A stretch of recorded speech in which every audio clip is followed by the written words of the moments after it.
सबके प्राण लेने वाले यमराज जब माता अंजना के प्राण लेने पहुंचे तो हनुमान जी ने यमलोक में घुसकर ऐसा क्या किया कि यमराज डरकर भागने लगे। दरअसल अंजनेरी पर्वत की एक गुफा में विश्राम करते बाल हनुमान तथा माता अंजना के सामने अचानक एक दिन भैंसे पर सवार एक काला पुरुष आ गया और माता अंजना पर अपने अस्त्र से प्रहार करने लगा। ये देख हनुमान जी ने गुस्से से पूछा, कौन हो तुम और मेरे माता पर प्रहार क्यों कर रहे हो? तो उस भैंसे पर सवार काले पुरुष ने बोला, मैं सबका काल यमराज हूँ और अंजना के प्राण लेने आया हूँ। ये सुनते ही हनुमान जी क्रोध से गर्जना करने लगे और कठोर स्वर में यमराज से बोले, यमराज, मेरी माँ के प्राण मत लो, नहीं तो अच्छा नहीं होगा। इस पर यमराज ने कहा, ये मेरा धर्म है बालक, अंजना का समय पूरा हुआ, अब इसे जाना ही होगा। और इतना कहकर यमराज ने पुनः माता अंजना के प्राण खींचना शुरू कर दिया। कुछ ही समय में यमराज ने माता अंजना के प्राण खींच लिए और आकाश की ओर ओढ़ चले। हनुमान जी रोते बिलखते अपने माँ को उठा रहे थे। क्या हुआ माँ? उठो माँ, कुछ बोलो। हनुमान जी ने माता अंजना को उठाने का बहुत प्रयास किया, पर वो उठती कैसे? वो तो मर चुकी थी।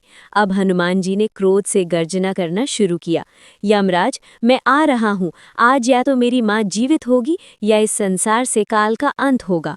और इतना कहते ही हनुमान जी ने अपना आकार अत्यंत ही विशाल करना शुरू कर दिया।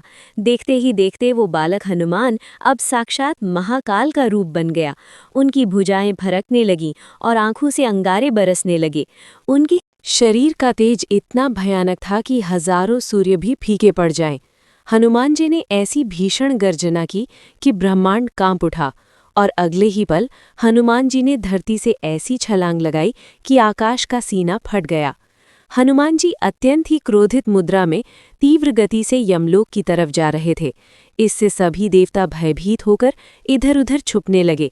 कोई भी क्रोधित हनुमान जी का सामना नहीं करना चाहता था और कुछ ही देर में हनुमान जी यमलोक के द्वार पर पहुंचकर क्रोध से गर्जना करते हुए यमराज को पुकारने लगे, बाहर आओ यमराज, आज अंजना का पुत्र तुमसे अपनी माँ मांगने आया है।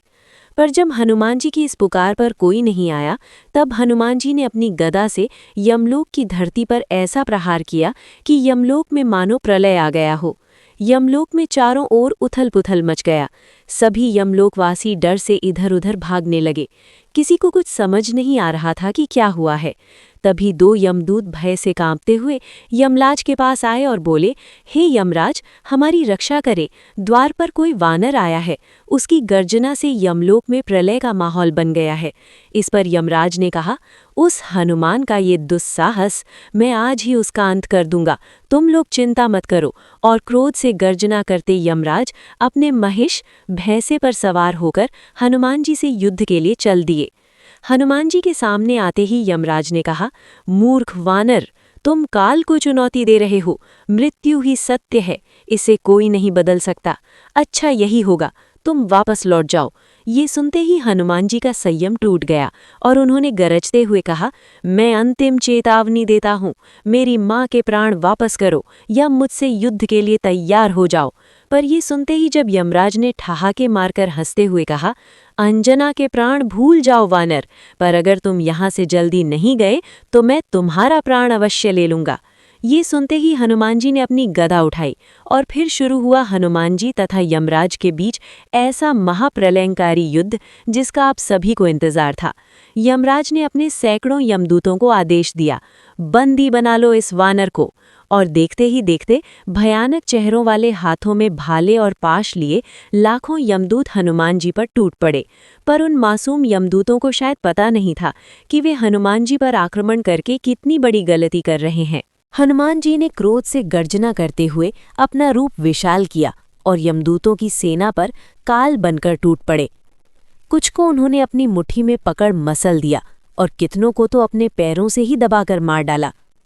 हनुमान जी का ऐसा विकराल रूप देख सभी यमदूत थर-थर कांपते हुए डर से इधर-उधर भागने लगे।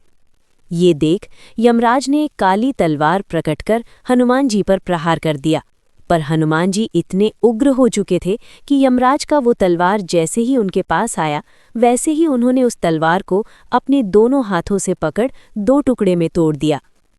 ये देख यमराज का क्रोध 7वें आसमान पर जा पहुंचा। उसने सोचा ये वानर साधारण शस्त्रों से नहीं मरने वाला। और तब यमराज ने तुरंत अपने मायावी धनुष का आवाहन किया और उस पर एक ऐसा विनाशकारी बाण चलाया जो साक्षात काल का रूप था। यमराज ने जैसे ही वो भयानक बाण छोड़ा, वो बाण हवा में आते ही हजारों बाणों में बदल गया। वो हजारों बाण तीव्र गति से हनुमान जी की ओर बढ़ चले। ये देख हनुमान जी ने भी अपनी गदा को तेजी से घुमाकर हवा में छोड़ा और तभी वो गदा अनेक दिव्य गदाओं में बदल गई और काल की भांति यमराज के उस बाण की ओर बढ़ चली।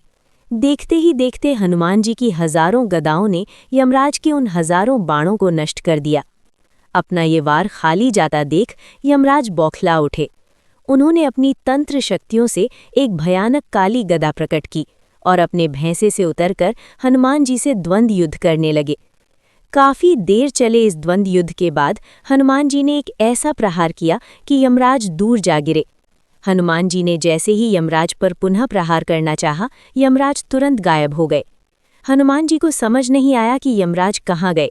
जब कुछ देर तक यमराज नहीं आए तो हनुमान जी को लगा शायद यमराज डर कर भाग गया।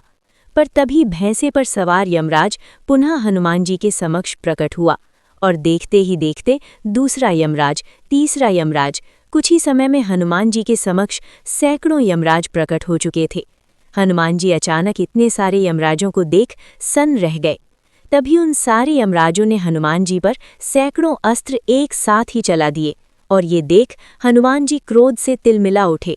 उन्होंने क्रोध से गर्जना करते हुए अपनी गदा को यमलोक की धरती पर ऐसा पटका कि यमलोक की धरती प्रलय की भांति डोलने लगी और इससे यमराज की माया तुरंत ही नष्ट हो गई।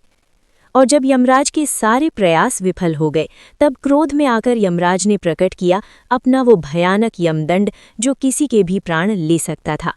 हनुमान जी ने जैसे ही देखा कि यमराज उन पर यमदंड से प्रहार करने वाले हैं, उनके क्रोध का ठिकाना न रहा। उन्होंने अपना विकराल रूप लेना शुरू किया। उधर यमराज ने अपने यमदंड को घुमाकर हनुमान जी की ओर चला दिया। यमदंड जो काल की चरम शक्ति थी, तेजी से हनुमान जी की ओर बढ़ रहा था।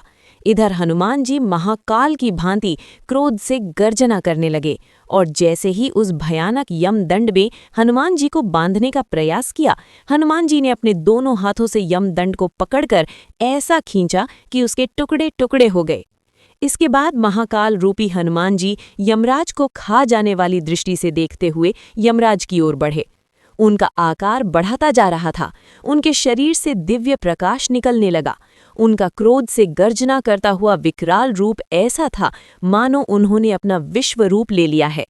यमराज हनुमान जी का ऐसा रूप देख डर से थर थर कांपने लगे। हनुमान जी अपनी गदा को लहराते हुए महाकाल की भांति यमराज की ओर बढ़ रहे थे। यमराज ये देख डर से इधर उधर भागने लगे। यमराज को अब लगने लगा कि अब हनुमान जी उनका संहार कर ही देंगे। अब उन्हें कोई नहीं बचा सकता। इस भयानक दृश्य ने तीनों लोगों को हिला दिया और फिर ब्रह्मा जी ने आकर हनुमान जी के क्रोध को शांत करना चाहा, पर वे भी असफल रहे।